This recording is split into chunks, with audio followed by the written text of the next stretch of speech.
Welcome to the No Fear podcast and the No Fear live broadcast. I'm your host, Tony Blauer. If you're into mindset training, performance psychology, personal development, you'll dig this new format. No Fear Live is a unique broadcast, and it's different from the No Fear podcast. We decided to go live because we wanted to create the opportunity to interact with people like you all over the world, where anyone can log in and ask questions, and in some cases, you may even get invited into the show.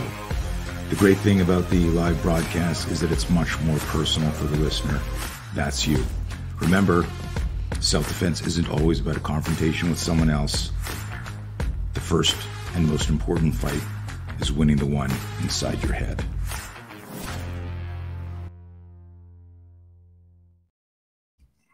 All right, we are live with Ron Engelman. Buddy, how are you, man?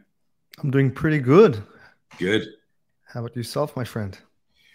I'm good. I'm freezing here in California. It's like 60 degrees, and people laugh at me because I grew up in Canada, and when I complain about the cold here, they're like, "You pussy." And you're doing good. You're out in Israel right now. Yeah. Life is pretty good. Been in and out of the country, but I'll be here for the next couple of weeks, so it's good to be stationed in one place for a bit. Nice. Well, I got a lot to talk about. I'm assuming most people know who you are. You're very well known, respected in the martial arts self-defense community. I'm going to just kind of highlight your background a little bit for people who may not know some of your background, but it's insanely impressive, and I got a bunch of questions and thoughts. So 20 years training and teaching in Krav to soldiers, military, law enforcement, and of course, citizens and civilians around the world. You're 20 years in military as well. Are you still active duty? Yeah, I'm active reserves. Active reserve. Okay, cool. Thank you for your service, of course. I don't want to get into some of the deep stuff. I'll let you share what you want in terms of any missions or deployments and stuff like that. But Ron lives in Israel, and I used to always make this joke that like that army always fights. There's always been dangers. There's always been risk. I don't think anyone in the modern world, is what's the word I'm looking for here? Is unaware of the risks and dangers for everybody at all time. One of the smallest countries in the world, always being attacked. And so you grow up there, your perspective, and it's some of the questions that I want to ask, your perspective on violence is going to be completely different than other people. So it's exciting to have you on here. You're Master Sergeant IDF. Israeli Yes. Defense Force. Amazing. So congratulations. One of the cool things, and I just want to pop this up here, I prepared incredibly a bunch of questions for you. Imagine that. I prepared for this show. In your bio, you talk about, your family was a Holocaust survivor family. That must make, and we'll go right in, because you and I have been buddies online for some time. And you actually visited nearby, and we pulled up the picture here for those of you in the video here. I thought I was taller than you from online, and it turns out that you're taller than me. That pissed me off, and I'll Photoshop that after. But we had a wonderful lunch and a nice talk, when you were visiting.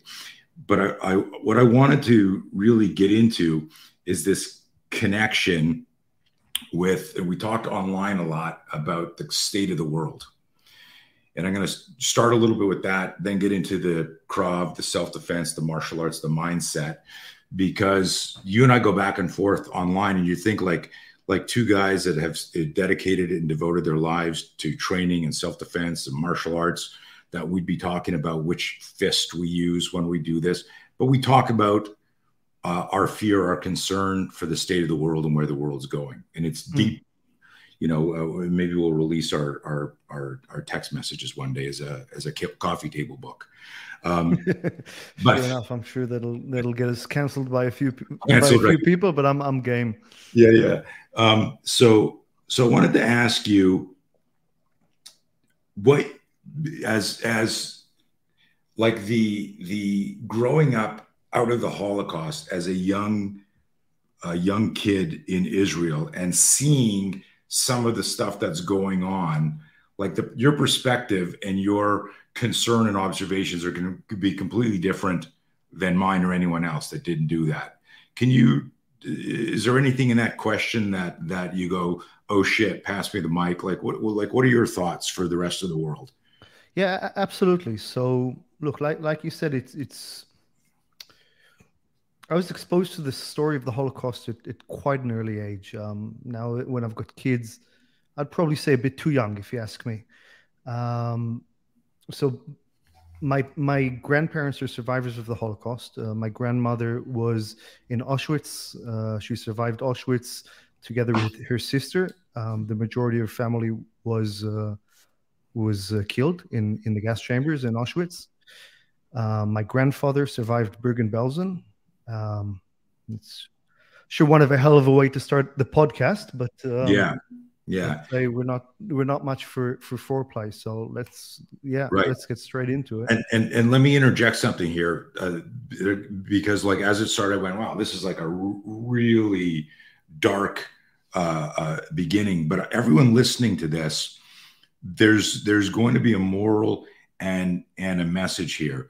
And I don't want to hijack this, but I visited one of the camps during one of my seminar tours, and I walked around one of the camps, and I was actually brought over by a guy who's in the German correctional services. A lot of people don't know this. I'm Jewish by birth, and I was getting a private tour of one of the camps and I'm walking, going, I'm a Jewish guy walking through the camp that's now turned into like a museum and a like a place for people to visit and learn from history. And I'm saying I'm a Jewish guy walking, and there's a German prison guard walking me.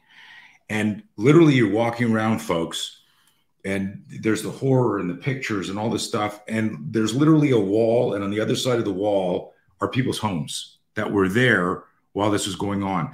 And I just want to get goosebumps now reliving that. I want you to listen to Ron's story and message, because while that sort of thing likely will never happen again in terms of the mechanics, the psychology is really the lesson for all of us. So although this is dark, there's lessons and hopefully some inspiration in this. Go ahead. Sorry for interrupting. It's okay. So I was raised, like I said, from a very early age. Like I actually grew up, I was born in Israel, but I spent a substantial part of my childhood in San Diego, in California. I lived there from the age 4 to about 12. So that's a pretty, let's say, important period in your development. You know, I went to first grade, second grade, third grade, whatnot, learned to read, write, all that in the US. Then later when I was 12, we moved back to Israel and so forth. So I was, I was exposed to the story through my parents. Was educated on that. I even have a book somewhere that I wrote in first grade. We were asked to write a book about our family, like the history of our family. I remember there was just, computers were just like coming up. I think we had like one computer for the school at the time. And so I still have that with me, probably in one of the boxes over there in the room. And I chose to write about what a child, a first grader, knows. Some story about my grandfather killing Hitler in the forest. But like this thing had a very big effect on my development. Sure. And it was very much my motivation to learn martial arts and Krav Maga. And I was studying it not so much to be strong, to be tough, to be able to be like a champion or better than anybody else. I was studying it, to my understanding, as a child, as a necessity of survival. Like the thing that I internalized from the stories of of my family is that bad things do happen to good people, and that it's up to you to be able to stand and to protect yourself and to survive, because you may not be able to rely on the systems or on your country or, of where you're living. It's really up to you to be able to protect yourself. And that's what drove me to learn martial arts, still does today. That's what drove me to join a elite combat unit in the military, moving back to Israel and living over there. It's very apparent, like our enemies, the people that we're fighting, not going to step into the politics right now, but they're not on the other side of the world. They're right here. Like when we deploy, it's such a crazy thing, because when I speak to my, American friends and counterparts that have served in Afghanistan and in Iraq, it's such a different reality. And my friends from the UK, likewise, who've served overseas, and the Australians, for us, some of the most intense fighting that I've had over my military career, when it was my turn to rotate. And, we're talking about not month, like 3 weeks in the shit. That's like, and then the APC, the armored personnel carrier, comes in, picks you up with your gear from wherever you're in. It's about maybe 45-minute drive on the APCs. They're pretty slow, to the forward operating base. And then from there, you can get a civilian bus. Usually you're back home within 3 hours to have lunch with mom. Like you're getting shot at by heavy machine gun fire, and you're taking mortars, and 3 hours later you're at home. And I live like in this. I don't live in the West Bank. I don't live in a border area. I live right in the center of Israel, half an hour from Tel Aviv, on the coast. And so Israel is a tiny place, and the people who want to kill us, not all of them. Again, I'm not going into politics, but you can't argue that there are enough people who want to kill us. And they're right there. So It's very obvious. Like even me, like even nowadays, I'm 40 years old. I've got 2 kids. I'm not looking like I want to be around to raise my kids. I know that kids need fathers. I've lost friends in service, and I'm old enough to understand what it means. And I don't want war. And I'd be much happier at home. I don't want to fight. And every time I'm thinking, I'm a bit old. Should I still be doing this? And the answer is no, I don't really want to do it. But that's in times of peace, when there are rockets flying overhead and your wife and your daughter are in bomb shelters.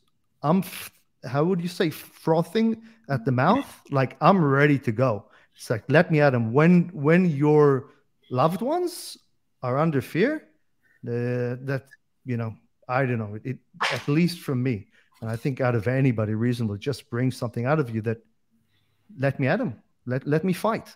And so it's something very much in our mindset. Like day to day, Israel is safe. I don't want to give the impression that we're walking around all the time afraid for our lives. Anybody who's been to Israel knows that that's not the case. In fact, I run training camps, and I have people who come from all over the world to train with me in Israel. And the thing that I most commonly hear, often from Americans, by the way, is that it was so different from what they saw on the news, that Israel felt so safe, and they felt safer here than they do back home. And if you've never been to Israel, you might be raising your eyebrows and think I'm exaggerating and talking nonsense. But like we have very little crime. It's very safe to walk around. And yeah, we certainly have our threats, and if you go looking for trouble, you'll certainly find it. But day to day in Tel Aviv, it's not, it's the same thing. Like I'd be hesitant to go to Mexico City, right? Because what do I know about Mexico City? I've never been. I know what I see in the newspapers. I know what I read. It's capital of the world. That it's major crime. I'd be hesitant to take my family. But guess what? There are millions of people who live in Mexico City and just go on about their life and say, I don't know what you're talking about. The best example, and I might leave it at that, is that when I told my grandfather in Israel that I was moving to Australia to study, I went to Australia to study at university. I studied psychology. And my grandfather said, "What are you going to Australia for? It's dangerous." And I look at my grandfather. He's fought in 3 wars. He was, He's the real deal. And I'm looking at him and I'm saying, what are you talking about? Australia's dangerous. He's like, yeah, they've got spiders and they've got snakes and they've got crocodiles and sharks. And I'm like, yeah, you're right. But it's not that Australians are walking around terrified. They're there. But, Right. you know, the Australians look at me like I'm crazy that I live in Israel and I want to raise my kids over there. And let alone my army buddies. I'm a surfer. I love surfing. I used to surf in Australia all the time. Yeah, all my army buddies who've been to war and stuff, you couldn't convince them to get into the water in Australia. So Crazy. it's all relative. What's we covered so many points there, and is there something, without it being political, that we can observe the connection between what happened in the Holocaust, where everyone just went, I'm just going to let things happen, and what's going on with media, governments, and things right now? I know we've talked offline, and we obviously want to be a little bit careful with what we say, but that's really absolutely. I think I can hit your point from so many different directions. I'll try to choose the most meaningful ones. The first one, to understand that that what happened in Germany didn't happen in some third world country in the middle of nowhere where, you know, people didn't. Germany was the world leader at the time in science, in culture. It's the culture that produced some of the best scientists, by the way, that we know nowadays. The best scientists of the 30s, of the 40s, were in Austria, in Germany. Many of them Jews, but not only the cinema, right? All the movies, the cameras, all the culture was coming from Germany, from that area. And it's important to understand that this wasn't, you know, some backwards country. There's nothing, you know, it's very dangerous to kind of separate us from there. Jordan Peterson, who I absolutely love, he has a quote that I like very much. And he says, so he's talking about, he went to the Holocaust Museum in, I think, Washington, D.C. And its motto was something like, you know, that we like to never forget, like to remember. And he says something like this. He says, you can't. So what is there to remember? That, you know, 6 million Jews died in the Holocaust, and that's a number. He says, you can't remember what you don't understand. So what is there to understand from the Holocaust? It's that the Holocaust was committed by people. And you're one of them in terms of you're a person, right? It's very easy to put it out there and say, you know, it's these, you know, inhuman, and it is, the deeds are definitely inhuman, but the people committing them were human, and they were civilized, well-educated people who committed them. And it's important, Jordan Peterson says, that you can see yourself as a prison guard. You know that you're capable of such evil as well, that you can protect yourself and you can, from your inner demons, that the evil lives within us. And I found that quite meaningful, that if there's something to learn from the Holocaust, there are many things, but it's that, you know, we're capable of devolving into something like that too. Everybody is, every culture is, and that's for us to stand up and to make sure that when we say never again, it's not just a slogan. It's not just, yeah, you know, to bear arms. It begins with inside you. And to me, that's a resonating understanding. It's that, yeah, it's not some backwards country. It can happen anywhere at any time. And it's for us to be vigilant. And that, to me, what never again means.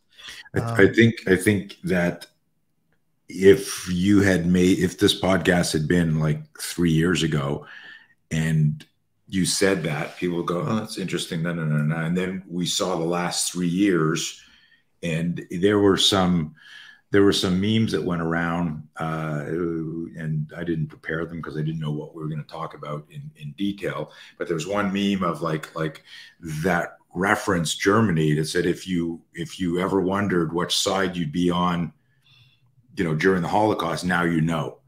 And it's that mirror, right? Of like did you comply? Did you research? Did you try to understand? Where was your critical thinking at? It's scary times because back then. I'd be careful throwing something like that around, but with that being, jumping from that into where you'd be enjoying. But let's just look at the hard facts.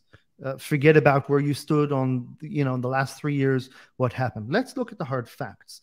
The Nazi Party enjoyed large support. As you said, the concentration camps, they weren't in the middle of nowhere. This wasn't a secret. People in Germany knew. They, at a lot, it wasn't just, by the way, the SS guards. It was the regular army as they were fighting their way through Russia. When they got into villages, they took the Jews aside, they shot them. This wasn't just one evil part of the nation. And by the way, I know it's maybe not popular to bring it up, but there was a lot of anti-Semitism by the Ukrainians. We're talking about then. We're not talking about now.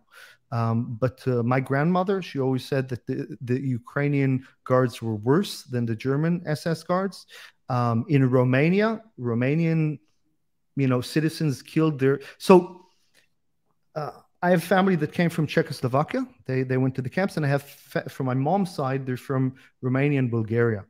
And my great uncle, grand uncle, however you look, he was a war hero of World War I. He got injured. He was a high officer, which was quite unique for a Jewish person at the time. He had roads named after him. Nobody cared. Nobody cared. Just 30 years later, that.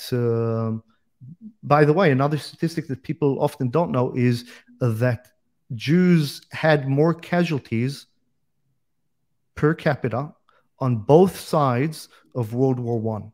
That means the Jews that were fighting for the French, and the Jews that were fighting for the Americans, and the Jews that were fighting for the Brits in World War I, per capita had more casualties than any other group. And same thing on the other side. Now, how do you explain on the German side? How do you explain that? Well, the Jews only got given equal rights not a long time before, only in the late 1800s in many places. Some places in the mid 1500s. So they were very keen to show their loyalty. So they joined the army and they fought.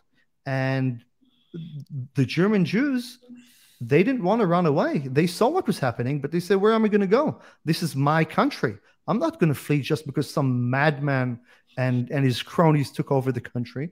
We're going to stay here. And, the Germans that we know, our fellow citizens, they're not going to let this stand. And it's only a matter of time until these crazies are driven out of power. So they stayed and they died. And so there's so much more that we can learn from this. But I guess my point going is that the majority of people, you sit back at home comfortable and you think that, yeah, I would fight, I would stand up because that's what your values tell you. And so you should. You think that you'd hide, people running away from the Nazis. But we know that history shows that the majority of people didn't do that. And in Europe, there was a lot of anti-Semitism at the time. Hopefully that's changed, although we're seeing a second wave of anti-Semitism in places like Belgium, like France, and in Sweden, even in the UK. And there were the Germans weren't, a lot of it is thrown on the Germans, and they certainly deserve the Nazis at the time. But they couldn't have done it without the cooperation of populations in other countries in Europe. Many of them. Yeah, one of the things about that, and I'm going to try and change the energy, but this is such an important, like the cliche, history repeats itself, and I if we don't learn from it, and to go back to your Jordan Peterson reference, it's recognizing it's people. And there was I forget who said it, because it's gone viral now, but the idea like we are hackable and we've been hacked as people, that big tech has figured out how to hack us. And what I was going to say before, but you were in the middle of an important point and I didn't want to interrupt, was that imagine if back when Hitler was doing all the propaganda, doing everything, imagine if the internet was as sophisticated as it is now, and he had access to big tech and could say, hey, silence these people. Let them think there's free speech, but let them just hear this echo chamber, blah, blah, blah. And so I think with and I respect your point about the meme, and don't just like generalize like that. But it's too not so much general, it's just too serious of a idea, of a topic to throw around. I'm not saying that you threw out but for a meme, it's too light on a very sophisticated, very it's basically not that easy, not that simple. Yeah, but for me, when I read it, it was like this thing of, and I have this introspective conversation with myself, like, okay, like at what point, it was in very much what you were talking about with Peterson, at what point do you go, I got to save my family, I'm going to do this? Okay, so that's an excellent. So after the Second World War and after the Holocaust was finished, a lot of Jews, some came to America. My family went to Australia. Many came to Israel. And by the way, half of my family went to Israel. The other half went to Australia. That's why I'm kind of half Australia, half Israeli, but I'm all in on both sides. In Israel, they didn't understand. They didn't understand. They had these Holocaust survivors come in and they say, why didn't you resist? Why didn't you fight back? And there was a stigma that they went as sheep to the slaughter, which is something that gets thrown around a lot. And together with survivors' guilt, by the way, which played a double fault. These people had their parents, their family, their whole communities murdered, and somehow they survived. So they didn't really talk much about what happened. And it wasn't until the capture of Adolf Eichmann, which was a prominent Nazi, there are a lot of movies now made about it on Netflix, that this kind of opened it up for public debate. During the trial, there were brought people that as witnesses about the horrific crimes, and this was the first time really in Israel in the late 60s, if I'm not mistaken. Maybe I've got the date wrong. I will check after, but that they were coming to terms with the history of. And I remember there was a famous politician, Abba Kovner, who was on the stand, and he was asked, so why didn't you resist? Why didn't you fight back?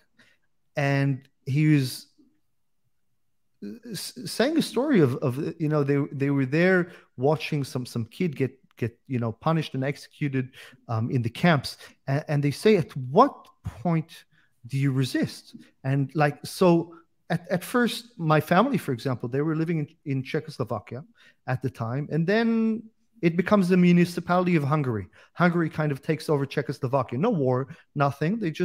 Now Czechoslovakia is administered by Hungary, and then Hungary joins the Germany in the war. Okay, and it's something that happened. It's not like somebody just rocks up, kicks your door in, and says you're going to the concentration camps.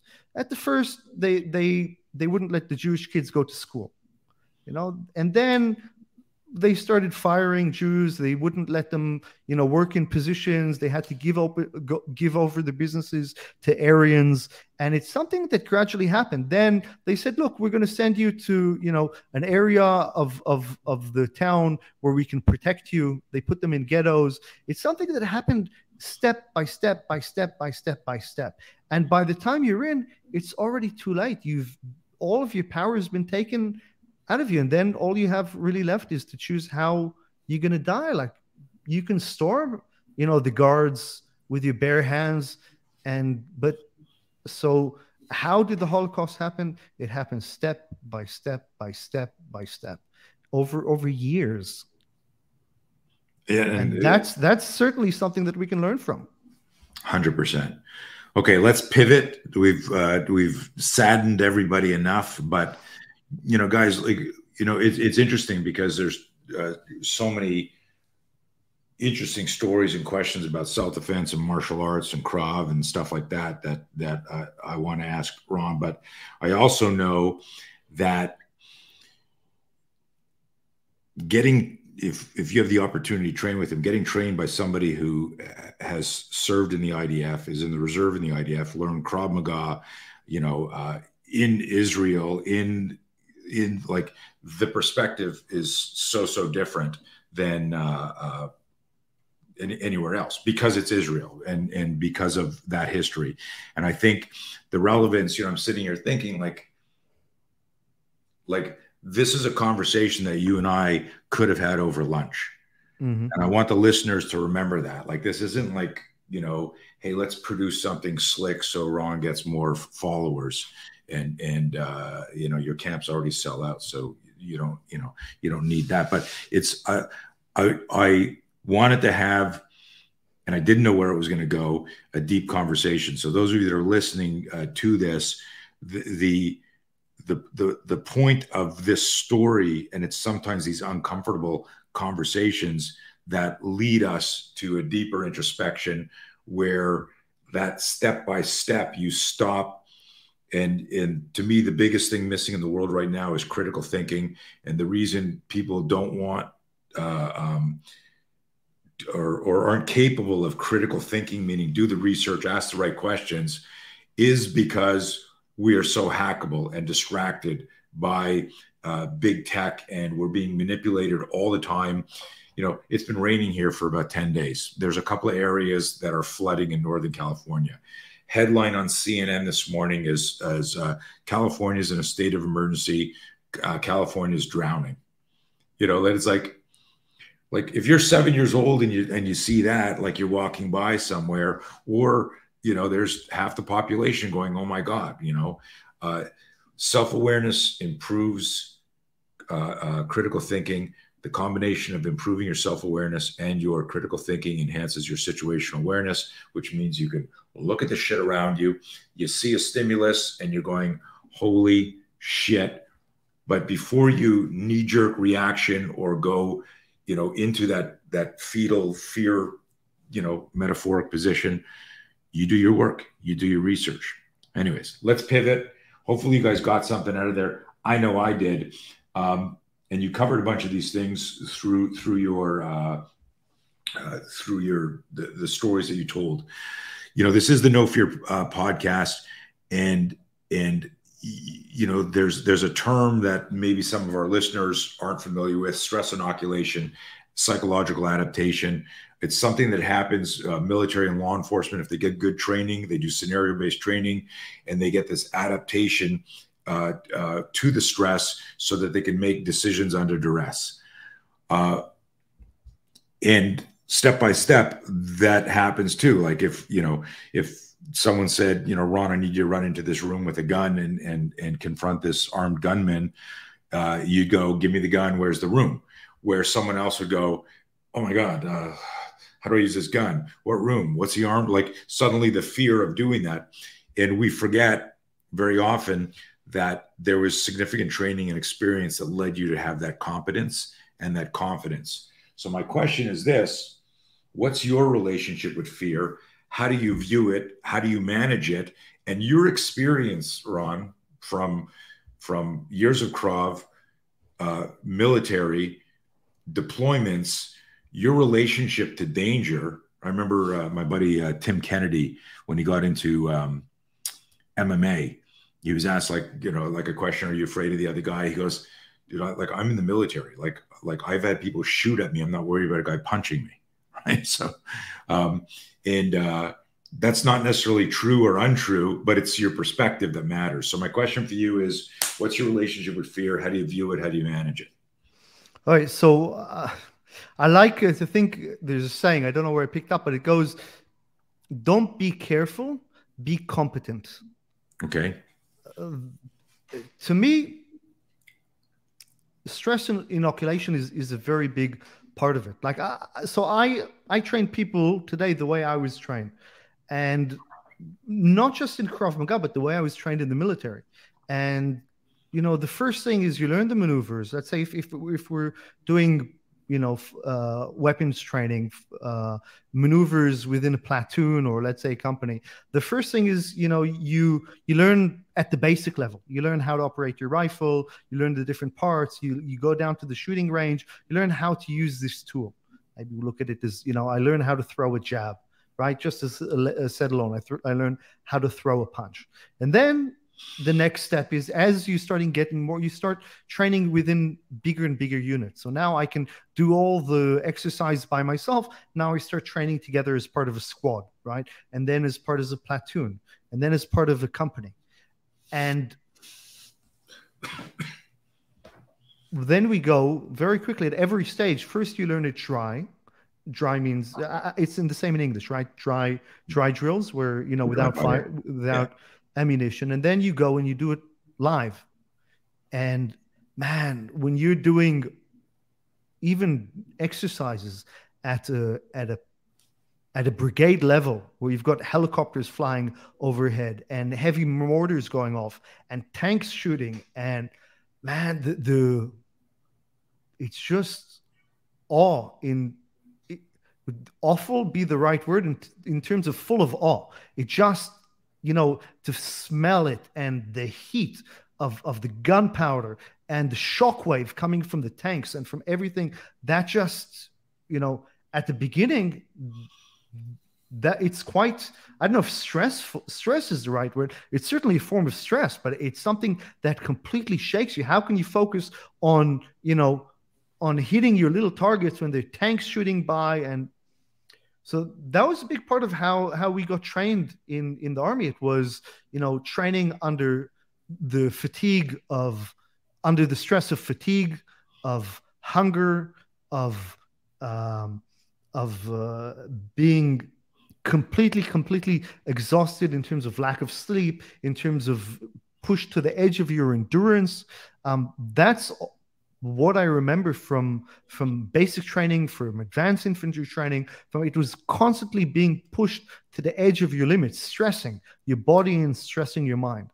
And then the first time that I was in combat, man, I can't imagine being in combat without doing all this live fire training beforehand. Because when you're shooting and they're shooting back at you, and then the tank goes off, you need to keep a certain level of calm to be able to operate, or at least you need to be able to be very comfortable and experienced at working at these high heart rates. And I can say the first time that I took direct enemy fire with my unit, I did what everybody, now it's not, some certain movies popularized it, where you think that you can even go, you've trained for tens of thousands of rounds, shooting, getting in between your sights, and you're turning accurate fire. But that's a very fine motor skill. And the first time you're taking accurate fire, it happens so fast, you don't have time to be afraid. But like all of your adrenaline, everything's pumping. You just shoot. You just, you just shoot from the hip as hard and as fast as you can. And I have to say, I functioned quite well. The specific situation, I remember it like it was yesterday. We were deep within like an urban environment, and we got ambushed. Basically, we had positions in a building, and our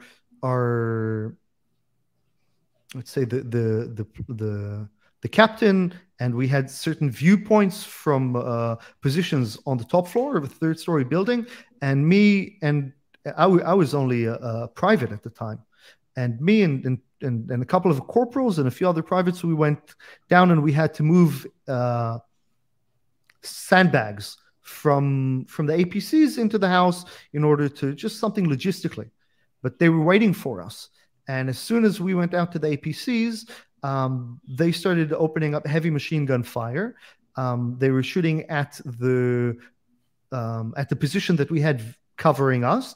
So They were actually bullets that hit the wall. Just they missed the captain's head by just a couple of inches, and they got them. And then they started shooting heavily at us, and it was like instinctive. It was like it was like underneath the building, so there were the columns of the building that were exposed, and they were tiny little columns, pretty much like the one I've got behind me, which can't even, you know, hide a person. We just took cover, and out of my instinct, all of my corporals froze. It was probably their first time being under such heavy fire as well. So I just instinctively took charge because I was in a vantage point where I could see exactly what was happening. I could see the bullets flying. I could see that the squad leader, his head was down underneath the window that was kind of open, but we were all taking direct fire over there. He couldn't even see it. He just ducked. So I had to yell at him to keep his head down, because if he would have brought his head down, it would have been shot off. And then I just gave the order to return fire and to take a rear position with support fire with one of us, and that's it. And then we called the tank, and bam, the tank shot a shell very close, probably more closer than what's permitted to our position, which I wasn't, the shockwave that went through us, I didn't even know if I was still alive. But that was my first time in combat. In later stages, it's like, okay, I've been through this before. You've already created the mental pathways to that, and you can have a much more, let's say, orchestrated or planned. You can execute more planning. The first one was just all instinct, and even as I described, it was actually quite good instincts. We went back in, and one of the APCs, the door was stuck open because there's the main latch that opens on the back of the APCs, and then there's like a small door that you know, just for people that they can come in, and when they open all the way, these are the M113s, which are antiques. They belong in a museum, but we're still using them because we got some good deal off the Americans, I think, back when they got back from Vietnam. So we were still using it at the time, and these things latch open. So you can't actually close the door unless you go outside and open it. But we couldn't go outside because the fire was too intense. And so one of the corporals, as we go in, I see him, he's about to run out to close the door. He wasn't thinking. I grab him, I slam him on the door, and I say, "You ain't going out." I grab the radio, and I maneuver the APC so that it's backed up against the wall. So it's not, because it was taking fire into the APC. My friend Raymond over there. Anyways. So even like, it's funny, the gross motor skills weren't there. I couldn't, but like the logic and the thinking, it all happened super fast. It was very obvious what needed to me. It was very obvious what needed to be done and how to do it, and even though I was a private, so that's not so much. I'm not telling this so much to say, "Yay, bravo me." It wasn't, you know, I didn't save the day or take anything, but it was very interesting. You always wonder what you're going to be like and what combat's going to be like, and that was kind of my first experience. I didn't quite function combatively the way I thought I would, but in terms of my brain, it was something tripped over there. It was hyperware in terms of survival. It was very focused. But an interesting thing, and I don't know that if you even noticed saying it, but you said that the corporals froze, that their reaction was different than yours, but they would have had almost identical training. And this is something that I talk about. Significantly more training, probably right? Almost twice as much training. So this is something that you know, I talk about a lot, is like, you don't know until game day what's going to happen. And on game day, you're not going to be a different tactical athlete. On game day, it's all mindset.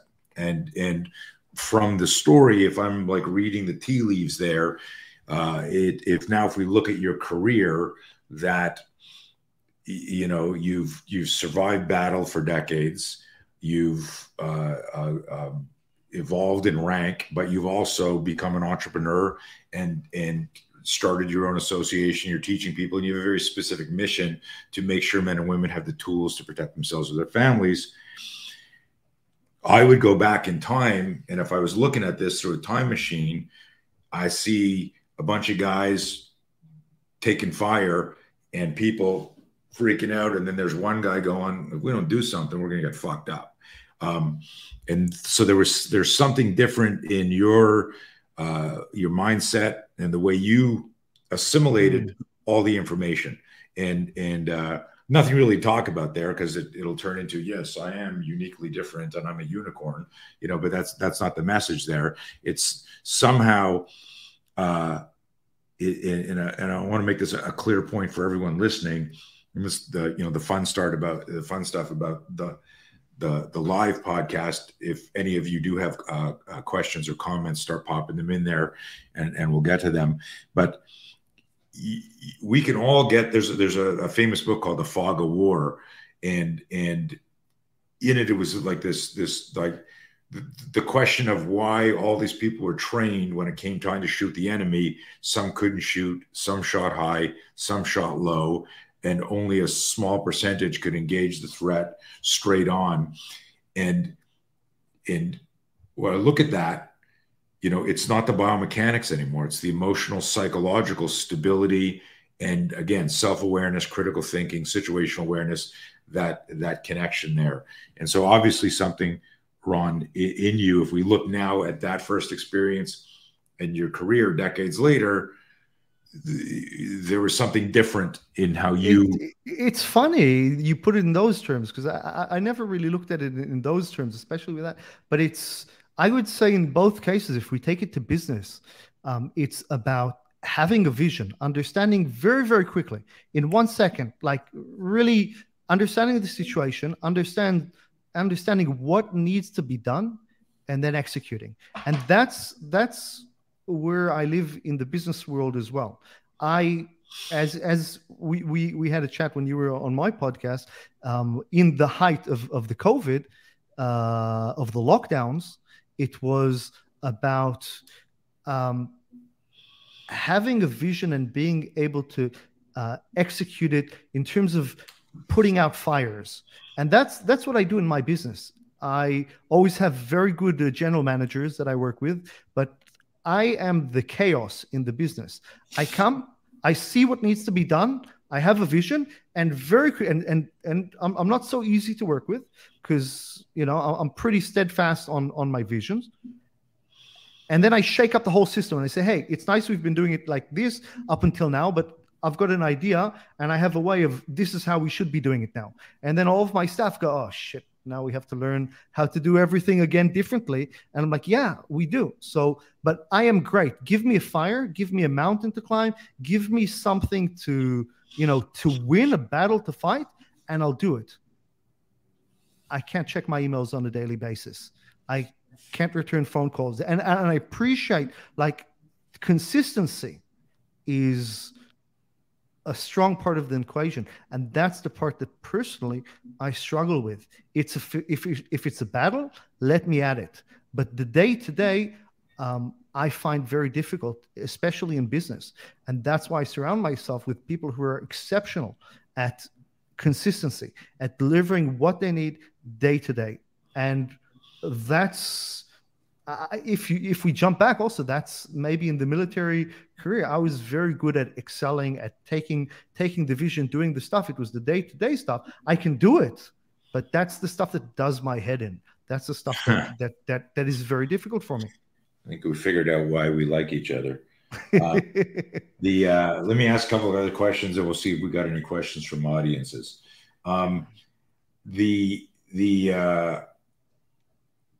So you teach a lot now. You obviously taught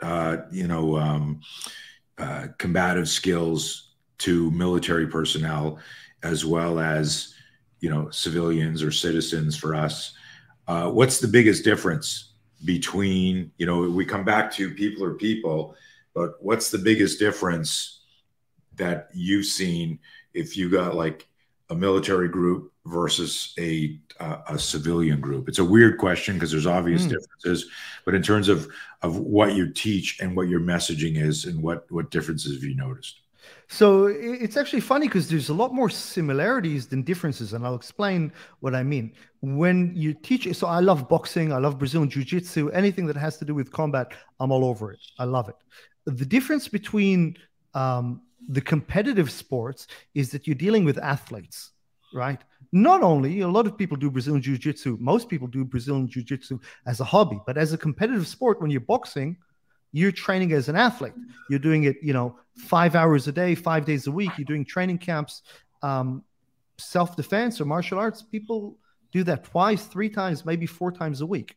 The people that I'm getting who come to Krav Maga, they're not the civilians.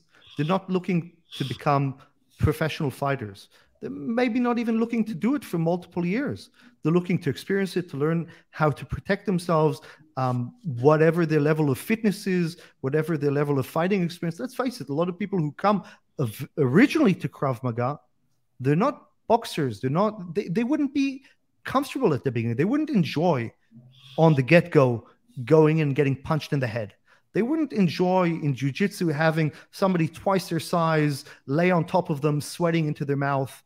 I love this stuff. And if you're training with me, and if you're training in martial arts, you'll get there in your comfort zone. But that's not the people who come in. Now let's look at the people who come in. So the people who go to boxing are very different from the people who go to learn self-defense. The goals are different, the motivations are different, and even the people themselves, where they are in life and who they are, is different. Okay, who's the soldier who comes to train? So yeah, they're fit. Yes, definitely. But not always, because today I'm working a lot with reserves. The reservists, it's not the same as training an 18-year-old new recruit. So some of them, they do their reserve training, and then they go back into, normal life where they're CEOs or plumbers or doctors or whatever they do in their normal life. They're also not looking to become professional fighters, the soldiers. It's the Krav Maga, or the hand-to-hand combat, is one important skill set, but only one part of many other skill sets that they need to do. They're not going to specialize like a boxer or like a Brazilian jiu-jitsu black belt. They're not going to specialize in Krav Maga.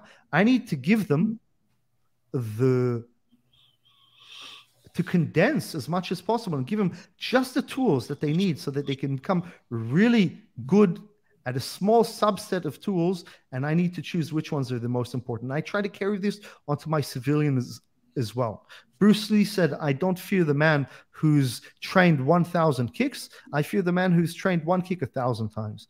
And that's what I'm constantly trying to do with my military and my civilian training, is simplify it as much as possible. How little can I teach you so you can get really, really damn good at not little, but how few techniques I can focus on teaching so that you can get really, really good at those few techniques. And so I would say that in civilian life, people come because they want to learn. In military, they have to, because if they don't, then they don't pass and they get kicked out of the unit. And in the military, it's not fun. It's like, I enjoy it, but the bulk of people don't enjoy the stress inoculation that's involved with getting the shit beat out of you. And, in civilian life, I can build it gradually. I can make it that you get to the point where you enjoy, this level of getting the shit beat out of you. And hopefully you're also beating the shit out of other people, and it's all consensual and nobody gets injured. And it's so much fun. Yeah. And everybody has fun. But the soldiers, I don't have time. I don't have a year to build you up, 2 years to build you up to the level where you can come to the advanced class, you can train as an instructor, and there we beat the crap out of each other. But a soldier, so I need to get them used to that level of violence a little bit quicker. So what can I say? Sure. It's more painful physically and emotionally for the soldiers. Sometimes, again, depending on the unit. Nice. Okay, cool. When did you start your association? So Krav Maga Israel, off and on, let's say from 2017, we started Krav Maga Israel as its own standalone training organization. Okay.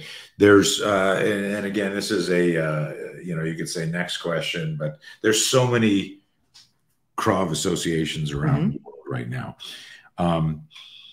just like, I mean, you can Jeet Kune Do and jiu-jitsu and boxing and, all these different federations and stuff like that. How does one who's new to this go about selecting where they should study? Any guidance? I think that's a great question. I think the beautiful thing today, in the day of the internet, is that you can go out and you can get information anywhere. The days of these massive federations are slowly going away, and people realize that they can get their training anywhere.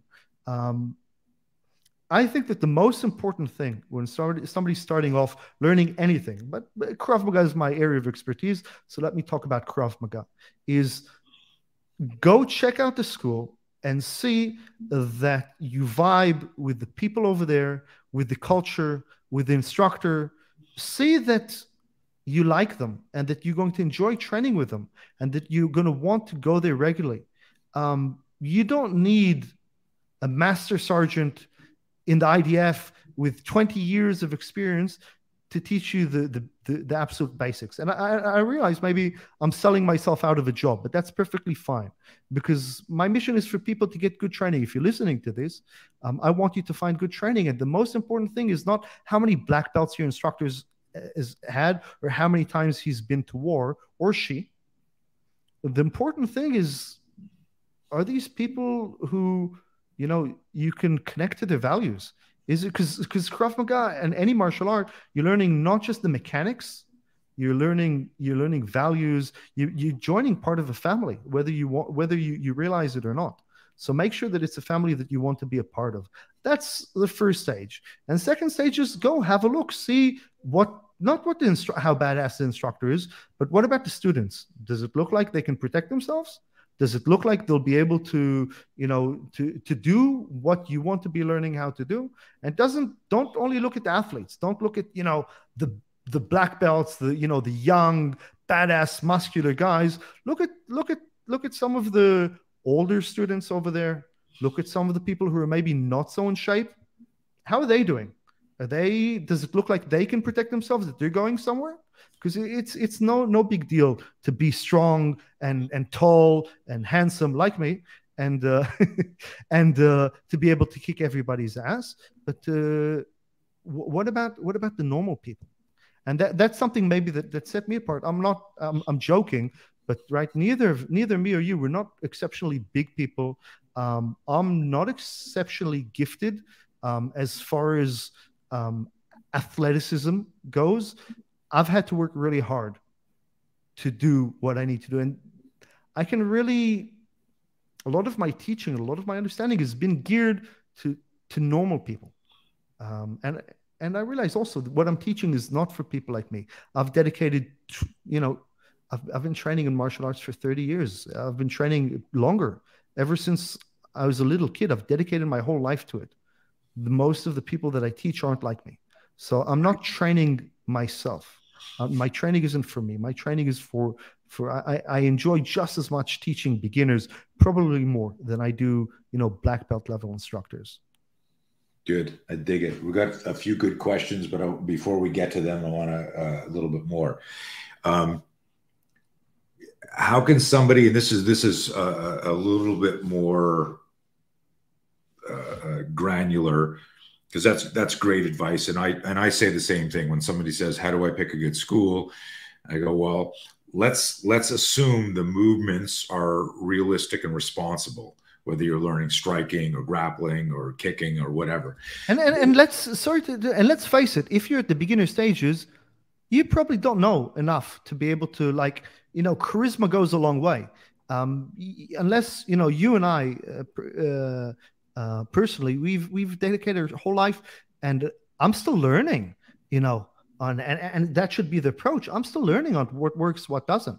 So I don't expect that somebody with no martial arts experience can look at this school and that school and goes, oh, this is really effective. And, we should stay away from the, forums and the YouTube comments by 13-year-olds. You're not going to get too much wisdom over there.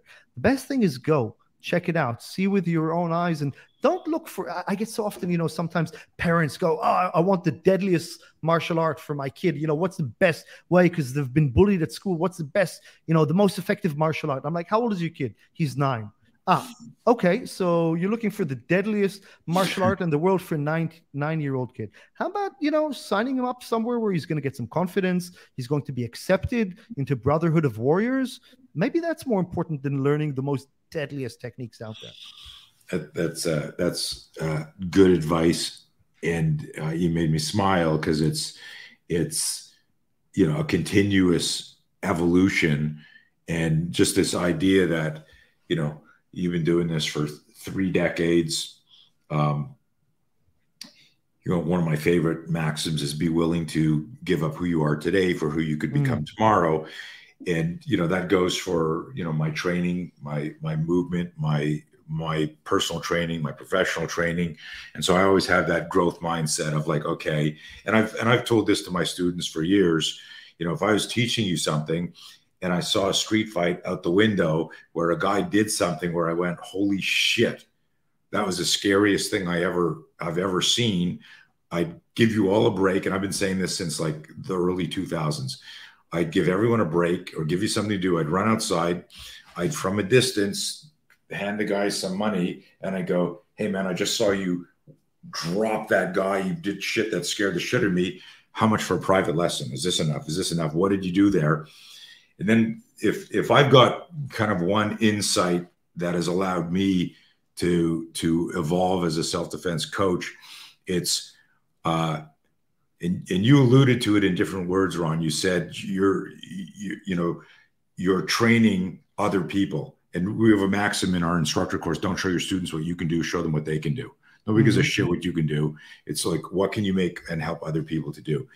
And so I could, after taking this lesson from this guy that did something devastating, in that moment, I get this, we call it the 3 I's: instincts, intuition, intelligence, where I go, this guy's a unicorn. This only works for him. And now I know, okay. And I would come back, or if I went, oh my God, this blows away spear or my favorite move or whatever. And I tell people, I would come back in and I would go, stop, forget everything I just showed you. You guys got to learn this. And I've had people in my classes go, you would really do that? Like with all that? I go, yeah, like, it's only the result that counts. If we're training to manage violence, we can't have our ego or pride kind of attached to something older. It's otherwise we'd be still shooting bow and arrow and black powder weapons. We're not evolving. And it depends what your mission is. If your mission is to teach people to take ownership over their safety, and teach people to be safer and to be better, then all knowledge is good. But if your mission is power, you want, hey, everybody listen to me, pay me the money. Everything else is bullshit. I know everything. And, we don't let anything, a dogmatic approach where, I have the whole truth, only I have the truth, and everything else is. So let me interrupt here, because what you're describing is the first half of our conversation about step-by-step controlling of somebody else's mind. And I want to go back to something you said and then ask you another question, because I thought it was very deep. But we glossed by it. Is like, if you're still learning, if I'm still learning, how the hell does a 9-year-old or a 15-year-old or a beginner go, oh, your art's bullshit, this is better? Like, that's ridiculous. And it's because of propaganda. It's because of, they read something and they go, oh, like, look at this demo. This is what's going to happen. It's crazy. It's crazy. But there's a connection there, gang, to what we were talking about in the beginning about how hackable our minds are. And it's only that self-awareness and critical thinking that, that can help us navigate that stuff. A couple more questions, and then I'm going to take some of the questions from the group here. And this is subtle, and you may not have an answer, but you're quite philosophical, so you might have an answer. You said, hey, charisma. It's a lot of people have charisma, and you can get sucked into a culty place or a controlling place. You don't have enough experience. You see a good demo and you go, this guy can move. This is great. your guidance of going in and checking the vibe energetically? Are these people I want to hang around with? Are these people like, you know, that we're going to evolve together as a tribe? Great advice. How does it's by the way, it's not just wishy-washy, right? It's not like, oh, are these nice, friendly people that I'd like to have, you know, a coffee with? It's like, okay, are they badasses too? Like it goes together. It's like, are they good people with good values? But you know, are they going somewhere where I want to go to? Right. So go check out the school. One is to see, you know, because it goes both. I've seen schools where it's like, you know, if you're tough, then, you know, you can come along. And if you're not, then screw you. You're just going to slow us down. It's like you want a place that has a good vibe, that people are going to be welcome, but that's going to make you, forge you into who you want to become. Sorry, I cut you off. That's okay. No. It's a great. So is there a? It'll talk about me for a second, and then I'll turn it to a Krav question. There are people who've certified themselves in my system from watching YouTube, and they're on there demoing. There are guys out there who have competing businesses who do. Here's why spear doesn't work, and then they dissect it, even though they've never been to an actual class. How does somebody determine what's authentic versus commercial Krav? Or do you even like that term? Or is that something that you've thought about? Look, as somebody who's, you know, come from Israel and, you know, grew up training under, you know, I've got all the pedigree. I'm not sure authentic is what we should be looking for as somebody who, like, it's, but yes, there certainly is the term in America, the commercial Krav. There's certainly a problem with that. That's, on the one hand, we want to make training accessible to everybody, that they can protect themselves. But like you said, some people, you know, want things quicker. Some people have done the hard, you know, I have many people come every year to do their instructor's course here, travel from around the world, all the way to Israel, take time off work, you know, take time away from their family to do their instructor certification here with me in Israel. And we've got people who, you know, like you said, download a couple of DVDs and sign their own certificates. How does somebody who, you know, doesn't know all the intricacies, as somebody who's looking for Krav Maga school wouldn't be expected to, be able to differentiate between a school where they're going to learn valuable skills that are going to protect their lives, and between some place which is, as you know, maybe the expression is a McDojo, right? Where they're just selling pipe dreams. That's a hard one. And, you know, I mean, at the end of the day, look, you're training for violence. So the training should be hard. Let's start with that. The training should be hard. And everybody's definition of hard is different. And so, first of all, it's got to challenge you. It's got to be, and it can be gradually. Like when I was a kid, when I started actually Krav Maga in San Diego when I was a kid. But the first time I came to Israel in Krav Maga, I was 12 years old. I went to one school. I don't know. I didn't really like it. I wasn't connected to it. And I went to another school, and like first class, it was sparring. And the instructor, who was probably in his 35 at the time, 40s, I sparred him as a 12-year-old, and he just spin kicked me, smashed me into the wall. I've never been bashed up that hard. I'm like, shit, I think I want to learn this. This seems so. I wouldn't recommend that approach to everybody. And nowadays, you do that with the way we were trained and the way we fought and used to spar. You do that with 12-year-old kids, you're probably going to get locked up because you know times have developed. But yeah. Full contact sparring is a good one. Krav Maga, a good Krav Maga school should incorporate full contact sparring. What do I mean by full contact sparring? I mean boxing gloves. I mean where people are actually getting punched in the face. Should you be doing this as a beginner? Absolutely not. In the schools that operate and that work with me, you know, it's minimum of, you know, 6 months to even a year before you're getting hit in the face and you're hitting other people in the face, because look, it's not that healthy taking hits to the head. So it's important, but we need to do it responsibly, and we need to do it when people can actually protect themselves. So, but you should be looking, look at advanced classes, see what they're like. Are these people who are legit? You know, are they hitting each other? Like what we do in Krav Maga, you know, a very big part of it is punching people in the face. That's what you do. You put a gun in my face.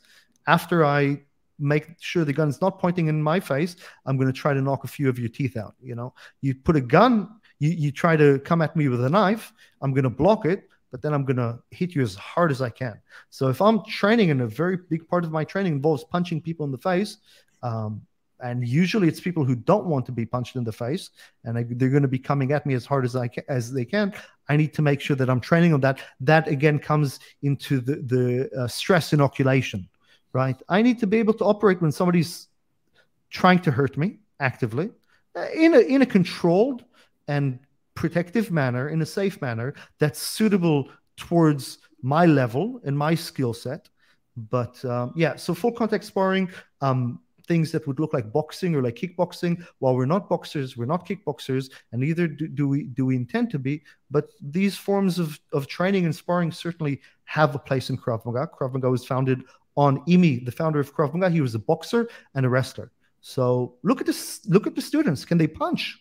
Can they move? I like what you said about watching the advanced class. You know, there's oftentimes what I'll do is you know, I've got people that have been training with me over 20 years now, and I'll have video that, if they're not at a live event, like video of the people that have really dedicated to the system, and I'll go, this is what this looks like. Like, this is the real energy, and this is what it looks like. And if you look at that and you go, holy shit, that looks like a real fight, and these guys are managing the fear and managing the violence, that gives you an insight. So guys, listen, if you're listening to this, if you go to a place and you ask somebody as a possible client to watch a more advanced class and they don't want you to, there's something wrong there. You know, this shouldn't be secret. You should be able to. It's almost like if you're watching like a boxing match on TV with two pro fighters. If you go, oh my God, I want to learn how to do that, it's because you are being inspired by the excellence of their movement, the level of their fitness, the resilience of their body, the chest with muscles at 100 miles an hour. But that's not like a beginner's class. These are pros. But let's get to some questions here, because you're very again philosophical in the way you approach this stuff. And let me look here and see. There's a bunch here. So I'm going to start with this one from a little bit back, where David asked, Ron and Tony, would you say, as you know, fear, like our play on fear, KNOW fear, does your fear mutate or change forms? You want me to take a stab at that first, and then you piggyback on that? So to me, my whole thing with the play on words, for those of you who are watching and see my t-shirt, we've got the no fear, and then we've got KNOW fear. And I always make this joke that there's no such thing as no fear. There's getting to know fear. And that's, if you understand the psychology of stress inoculation, when you have zero training, Ron used the term, you get competent first, right? So you're not careful, you're competent. And I always talk about, would you rather be competent or confident? And people knee-jerk response going, I want to be confident. I go, well, you can be overconfident and you get your ass kicked, but you can't ever be overcompetent. In other words, if you're good, you should be confident. I've met also a lot of people that are really good that don't have confidence, and that's a psychology thing, right? That's a mentoring, coaching thing, but they're really, really good. That's another conversation, another podcast. Back to David's question here is, I would say that the fear doesn't mutate or change forms. See it as a timeline, right? As a like, when I have zero training and a stimulus that represents a threat to me, and it could be a conversation, it could be a job interview, it could be a relationship, it could be health, finances, but this is you know, you've got two self-defense experts here, so let's pretend it's a violent stimulus. If you've got no training and you see it coming at you, you will get a fear spike, but the fact that you've got no toolbox, nothing to fall back on, that the instinctive fear manifests into psychological fear. That's the biggest danger. That's what I always talk about with no fear. It's the fight in our minds, right? On game day, you can't be a different athlete. On game day, it's all emotional, psychological. How do you manage the fear up here? So I wouldn't say that it mutates. What happens is, and I like this joke. I don't know if we've got Elisa. Do we have my graphic for the holy shit zone? I don't know if we ever have that one. Not that one. It's the three circles. So we have if you have it, that's not it. It's got comfort zone, discomfort zone, holy shit zone. So if you visualize this, things that I'm not trained in go into my holy shit zone. Things that I've trained a little bit in go into my discomfort zone, and things that I'm really well trained in, like if I stuck a gun in Ron's face, his neuromuscular communication would be so fast because of so many reps, and possibly even different than me. David, I don't know your background, but let's assume you're a guy from Canada or a guy from the US. We're not from Israel. We've never had somebody shoot at us. Because of Ron's life experience, the neuromuscular connection between fear spike and signal speed to deploy a move is going to be faster to somebody who's had more reps closer to the real experience. So hopefully that makes sense. So it doesn't, for me, my definition, it doesn't mutate or change its form. What you're doing is the ignition process from fear spike to start a flinch convert, or fear spike to parry grab, or fear spike to push away and draw your weapon becomes faster as you have more intelligent experience or more intelligent scenario training. Ron, what do you want to add to that? Yeah, that resonates with me. People often ask about, the fight or flight and the freeze response. People are concerned about the freeze response. Now, my take on it is this. If, let's say, you came to a women's self-defense seminar with me, and for your first time doing any self-defense, and one of the things that you'll typically be taught in a women's self-defense seminar is what to do when somebody puts their hands on their throat and tries to choke you. Why? Because this is, many women unfortunately get killed every year by their partners, by people, by chokes, by finger chokes, and people grab them by the throat. Now, if you've never had that done to you, there's a very high likelihood that you're going to freeze. And I'll explain why I think that is in a second. But if you've attended a seminar, and let's say you trained on it for an afternoon, and then you didn't follow up with anything, and 6 months goes by, and somebody grabs you, you're probably not going to remember the technique. But what happened was you created a neural pathway. And I know that you're big on the science I studied psychology as well. So in terms of I studied a degree in psychology. So my thinking goes down that line is you've practiced this for an afternoon and you started establishing neural pathways. And then you went home. And your brain keeps on operating because it's going, Jesus, this is something that worries me. Now it concerns me. And let's say, you're walking in Africa and suddenly you see a lion coming at you. It's not out of place. You're probably going to have, and especially if you've seen a few lions in Africa before, you're going to have some sort of response, right? But if you're walking down New York City and suddenly you have a lion charging at you, chances are you're going to freeze no matter what, because it's so out of place. You don't have the paradigm to even understand what it is you're seeing. So the human body, when they're confronted with something that's so out of place that they've never seen, they don't know what to do, the safest thing is to freeze. Because what should you do? Should you run? Should you stay and fight? You don't even know. So the safest thing you can do is you can just kind of freeze until you can kind of understand the situation.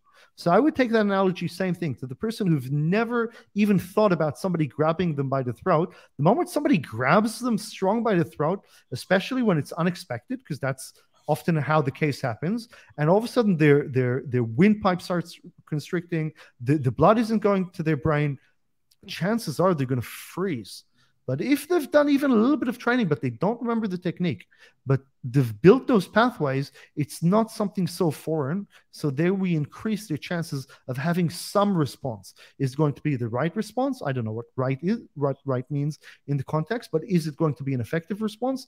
Maybe, but surely some response is better than no response. So maybe that's kind of my idea with the fear. Does it mutate? The more I know the fear, to steal your terminology, the more I know the fear, I understand the fear, and have lived in it, and maybe even I have some good ways of dealing with it and answering to it, the more likely I'm going to have a response and a better response. And if we can, go all the way back to my first experience in combat, even though I'd been training for it, I could operate, but, going in, I wasn't able to have the response, let's say the returning accurate fire. But after I'd been in a few more gunfights, I certainly was able to do that. So the more I knew that, and it's always scary. And I have to say, when I was 18 charging into combat, I had much less worries and fear than I do when I've got a wife and kids at home. I have much more understanding of my mortality at 40 than I did at 20. So sure. I've got even more fear, but I can function much more effectively. And that's often why they send us the reservists to do some of the trickier jobs. We're not as fast. We don't shoot as well as the full-timers, but we have much more life experience and we make better decisions. And that's why the command seems to like using us for very specific missions. Good point. Okay, David, thank you for that. I got another question on fear here from Dave Haynes. What has been your experience been in both? I can't even read. What has your experience been both in the military and martial arts, being able to take a person who is initially unable to clear fear and take action and move, to a person who uses the fear as fuel and no longer fails to take action? And then how often do you encounter people who just can't adapt? I suppose that's the bigger question of, in your experience in training, you get somebody up there, and this is going back to the fog of war example. We did the training, and then boom, they're faced with the stimulus, and they chose I don't know that anyone chooses to fear. That'd be another conversation. Chooses to freeze. I used to ask this question in the kind of a Socratic part of our courses. I'd say, what's the difference between choking and freezing? Or is it just semantics? And, the initial thing I was leading people, they go, well, it's semantics, choking, freezing. You didn't do what you're supposed to do. And I go, no, it's very subtle. A trained person chokes, an untrained person freezes. Mm-hmm. If you don't know what to do, of course, I don't know what to do. I don't know what to do. But if I know what to do and I don't, it's because I choke because of the pressure. But what do you have to say have you encountered people who just can't adapt? And what do you make of that? How do we help them? I think experience, but positive experience in terms of exposing people to challenges within.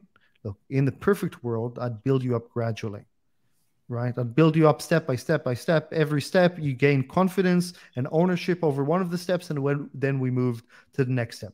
That doesn't work like that in reality. It certainly doesn't work like that in the military. It doesn't even work in your local dojo. You're going to be thrown in things that are beyond you. One of the best things we can do is, and that's what the military did for us, is it was all the time challenging us.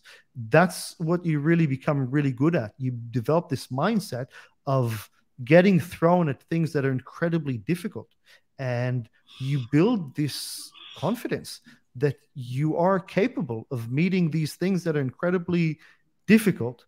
And the more success you have in those ranks, the more you build it up. So that's what I do with my soldiers. That's also what I do with my students that come to learn Krav Maga. It's about putting them in challenges and then getting them to experience real success, not made up success. Yeah. And putting them in gradually harder and harder places and building that as, yeah, you can do that. You can function. And, that's some people need a bit more help. Some people, and everybody, meets their wall someplace. But that's what I do. I mean, that's what Krav Maga is. I take people who, like I said, doesn't sound to them like an idea of a good time, of getting punched in the face or having somebody, grind them down on the ground. And we gradually build them that they see that it's not that scary and that they're actually can become quite good at this. And so it's building people up step by step by putting them in front of things that are difficult. I love it. It's the it's part of the principles of deep practice and improve and understanding the neuroplasticity of the brain and how we learn. There's got to be a challenge where it's that razor's edge. So there's always fear, but people have to succeed. There's a quote that I love, that nothing breeds success like success itself. Yeah, and I mean, if you put somebody, look, I signed my daughter. My daughter, she's my eldest. She was 4. I signed her up to her first judo class, and she was doing judo, and she loved it. But gradually, all the girls started dropping out, and she was the only girl in the class, which is awesome. But what happened was she's much smaller than everybody else, and everybody now slams her on the ground, which is good because that's one of the things. That's why I love judo, by the way, for kids, because they learn how to grab, hold each other, take a fall, get thrown, and they learn that they're not fragile.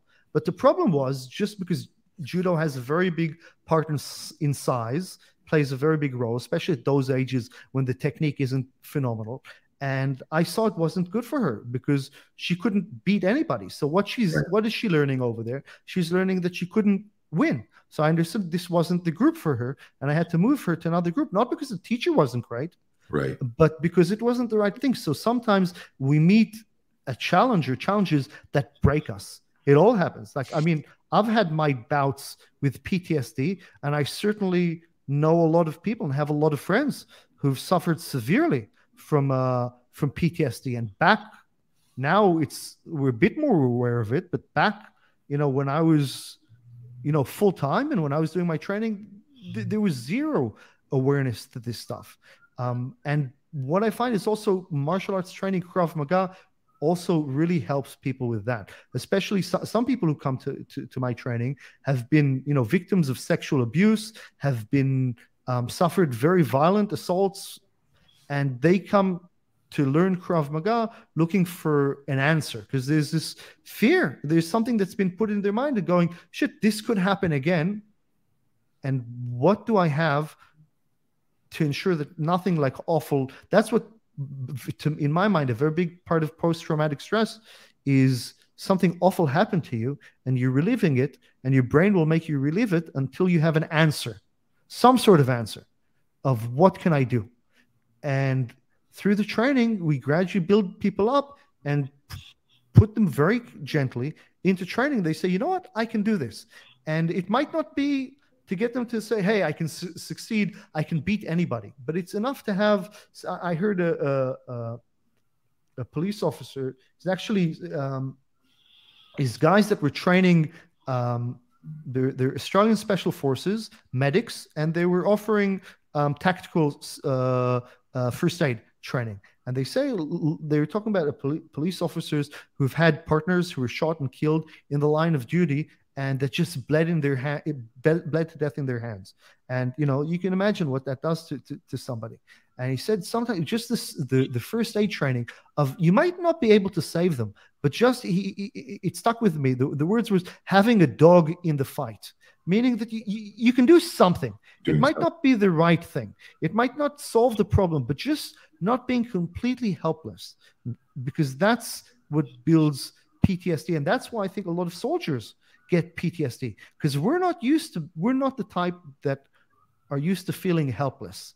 We feel in control. We feel that, we're master of our destiny. But war has a great way. Sometimes you are truly feel helpless. And when somebody goes from a place where they go, I've got this. I mean, I know quite a few. I have a friend. She's very exceptional. Actually, now to think of it, I've spoken to 2 women who are, one's a world champion kickboxer and others a high-level Krav Maga instructor. And both of them were sexually assaulted. And I'm not talking about, I'm certainly not minimizing it. One was, She was at a party, and somebody reached up her dress and, grabbed her bum. And for somebody who's so used to feeling so capable and in control, what's the response for that? Do you punch them in the face? Do you start a fight over there in front of it? Like, you feel so confident and in control, and in 1 second, like, I'm not a woman, and I can't even imagine what it's like, but I can start to understand. And 1 second, something that small takes away all your confidence. You think that you're in control in your body, and one small act, and that's enough to hit somebody who's highly competent, to hit them with PTSD. So we started with the Holocaust, and now we're on to PTSD, but all the wonderful topics. But for me, that's a very big part of it. I like having a dog in the fight. That's something that stayed with me. Maybe I can't win, but I can do something. I'll piggyback something quick on that, and Dave, this is something we can talk about offline.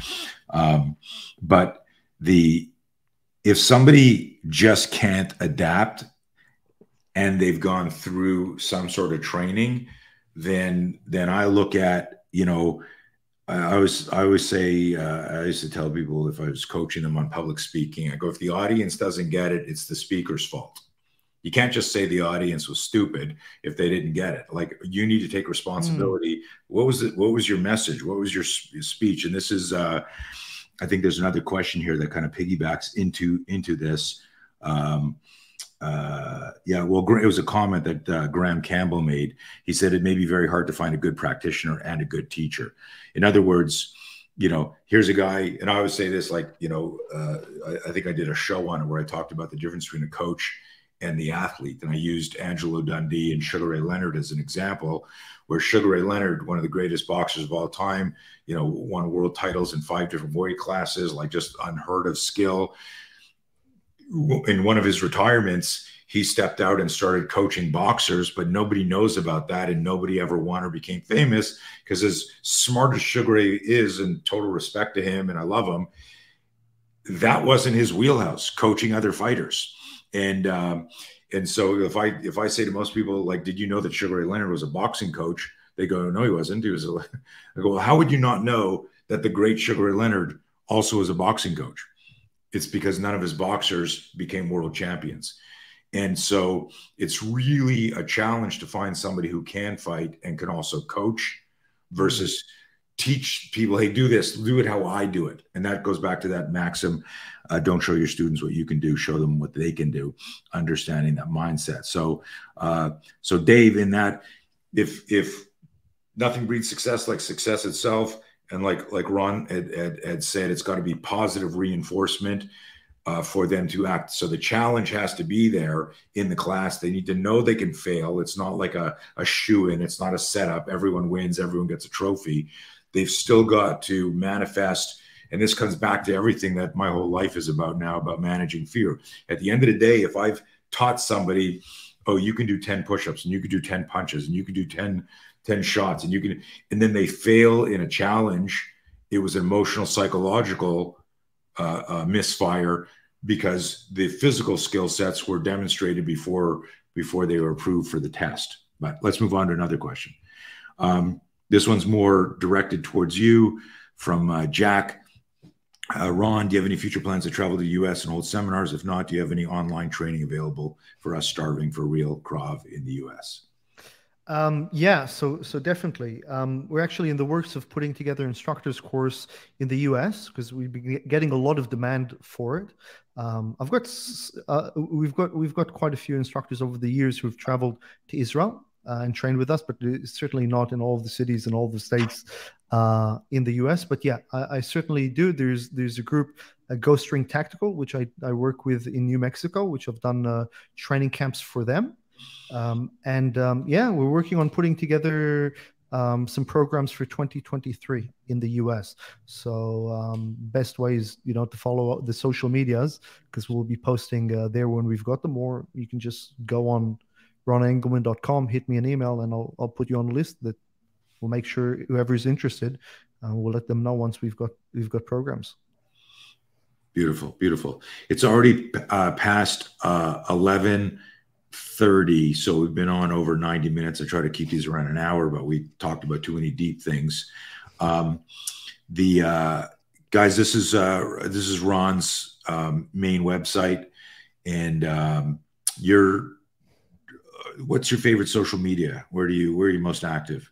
So either Ron Engelman or the Krav Maga Israel is where we do all the training from. So kravmagaisrael.com, or yeah, as you've got that, those two are usually the one.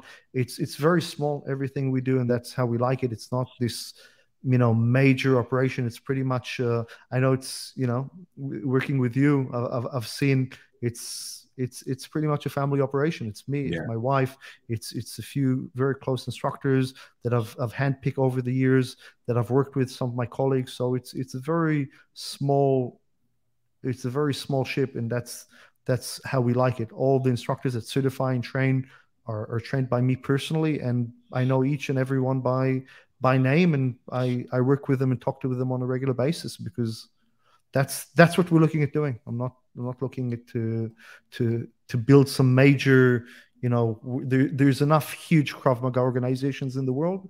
We're looking mainly to bring people to Israel to experience their training over there, but we also understand that not everybody can make the trip. Although if you can, there's something. I mean, good training is to be had anywhere, but to train in Israel, to get the mentality of where Krav Maga came from, to understand the people, to understand the culture, because as I've been putting forward, Krav Maga is so much more to me than just the techniques. It's really a way of, it's a way of looking at life. It's a way of, and as any good program that should be training in, it comes together with the values, the ideas, the principles. These are things so much deeper than just techniques, which are also important. Love it. Okay, my kind of default last question that I kind of ask everybody. I think I phrase it slightly different each time, but is there something we didn't talk about that when we get off this call, you're going to go, oh man, I wish Tony had asked me about this, or wish we had spoken about this? And we talked about like Holocaust, PTSD, Krav Maga. I mean, over 90 minutes. Is there something that you would really like to share or discuss? I mean, that's when all the magic happens, the moment we click end on the podcast. Right. But maybe we'll just have to do it again, or maybe I'll have you again on my podcast. I'd love that. But no, I think we did a damn good job this time. Yeah, no, it was interesting. I don't know if you talk about your background or have in detail. For me, it was learning a lot more about you. Today, understanding that and having my team, Elisa, doing that research on you. I was like, shit, I didn't know that. I didn't know that, about your background. So even more respect for you than I had before. I love what you do. I think, although this is a drinking metaphor, learning from Ron in Israel is like having a Guinness in Ireland. And I've, I don't know, that's a compliment.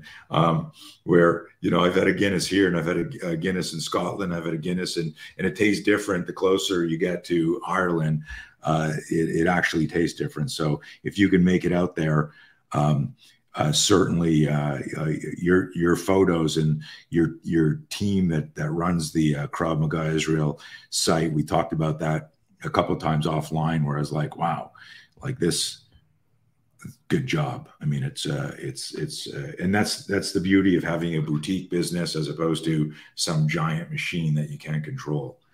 Thank you. It's not a substitute for regular training, but what's quite unique about it is that there aren't many opportunities to go in and live and breathe something for 7 days, every day, hours upon hours on end, with other people who do that. There are a lot of other programs, not in terms of Krav Maga, but if you, let's say, you really want to make a big change, you throw yourself at something like this, whether it's, self-development, whether it's some business course. I know that you run similar programs. I know that you got something big coming up in Las Vegas as well, but there's something different in terms of the structure of how you do it when you do it, you go to training twice, 3 times a week, and that you're just there every single day from the morning you wake up to the moment you go to sleep. You're just living, breathing that one thing with another 20, 30 people around you. You're doing the exact same thing. It's something that stays with you forever. It really changes you. And that's something that's really hard to kind of explain to somebody who hasn't been. It's, people come for the Krav Maga, but it's really about like what it does to you, and the food, man. The food in Israel, if you've never been, it's amazing. But it's really, the Krav Maga, it's an excuse, but the holiday and what it does to you, it just, nobody comes to these training camps and goes back home the same. It changes everybody. And that's what I love about it. That's what keeps me going. It's the people who come here, the interactions with the people, and to see what it does for them. I wouldn't do anything else in the world. I love it. Sounds amazing, man. Okay, we're going to wrap this here. Ron, so good to see you. Thank you, for your service, and thank you for everything else you do. You bring something different to this from that. I alluded to the stuff about, hey, authentic versus commercial, and Krav, all the different associations and everything. And I love the story of, your evolution into it. And when you talked about your first time taking fire and other people froze, and like I said, I don't know if you realized it at the time, like that's everything about managing fear. All the training was the same. And like you said, these guys even had more training than you. But you were the first person that said, okay, the mind navigates the body. We got to get some shit done here. And I think that understanding that and thinking about that helps explain your calling and what you're doing in life. And you're making a lot of people safer. So continue that. And I'm glad to have met you and become friends with you. And I look forward to more interactions. Thank you, my friend. Very much appreciated. Okay, guys, we're out of here.